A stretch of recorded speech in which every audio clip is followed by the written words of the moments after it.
पुण्यातील कोरेगाव पार्क जमीन गैरव्यवहार प्रकरणामध्ये पोलीस कोठडीमध्ये असलेल्या शीतल तेजवानीला आज दुपारी पुन्हा न्यायालयामध्ये हजर केले जाणार आहे। गुन्ह्याचा पुढचा तपास करण्यासाठी आर्थिक गुन्हे शाखेकडून आणखी पोलीस कोठडी मागण्याची शक्यता आहे। तपास अधिकाऱ्यांनी 12 ते 13 पानांचा सविस्तर अहवाल तयार केला असून त्यामध्ये महसूल विभागाचा सुद्धा समाविष्ट आहे अहवाल आणि यामध्ये 8 दिवसात पोलिसांनी केलेल्या चौकशीचा संपूर्ण तपशील या अहवालात नमूद करण्यात आलाय। दरम्यान मूळ जमीन वतनदारांच्या वकिलांकडून सुद्धा महत्त्वाची कागदपत्र न्यायालयामध्ये सादर केली जाणार आहेत। आताची महत्त्वाची बातमी आपण पाहतोय, शीतल तेजवानीला आज पुन्हा एकदा कोर्टामध्ये हजर केलं जाणार आहे। गुन्ह्याचा पुढचा तपास करण्यासाठी आर्थिक गुन्हे शाखेकडून आणखी पोलीस कोठडी मागण्याची शक्यता वर्तवली जाते।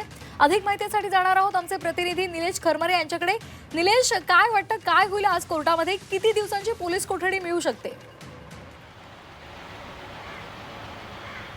खरं तर पोलिसांच्या कोठडीमध्ये असलेल्या शीतल तेजवानींची आज पोलीस कोठडी जी आहे ती संपते आहे। 8 दिवसांची पोलीस कोठडी होती, मात्र या दरम्यान पोलिसांनी सखोल चौकशी केलेली आहे। त्यामध्ये प्रामुख्याने तिच्या घरी छापे टाकलेले कागदपत्र असतील, तिचा मोबाईल असेल किंवा महसूल विभागाचा अहवाल, असे सविस्तर जो रिपोर्ट आहे तो आज या ठिकाणी रिमांड रिपोर्ट जो आहे तो तयार केलेला आहे। तो जवळपास 12 ते 13 पानांचा हा रिपोर्ट आहे आणि तो आज न्यायालयात सादर केला जाईल। आर्थिक गुन्हे शाखेच्या तपास पथकाचं असं म्हणणं आहे की या प्रकरणामध्ये आणखीन वेळ लागणार आहे, कारण आणखीन लोकांचे काही स्टेटमेंट घ्यायचे आहेत।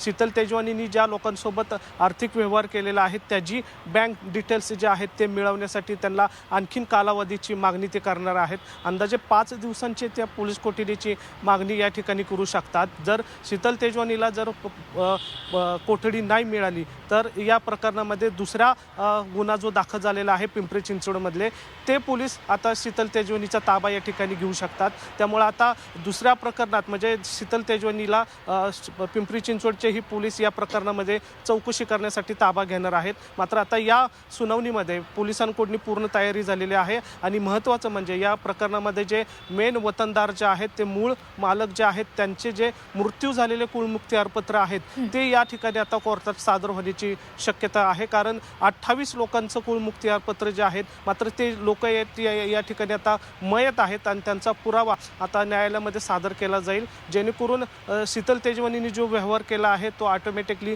रद्द होऊ शकतो। हा व्यवहार जो आहे तो कॅन्सल होऊ शकतो।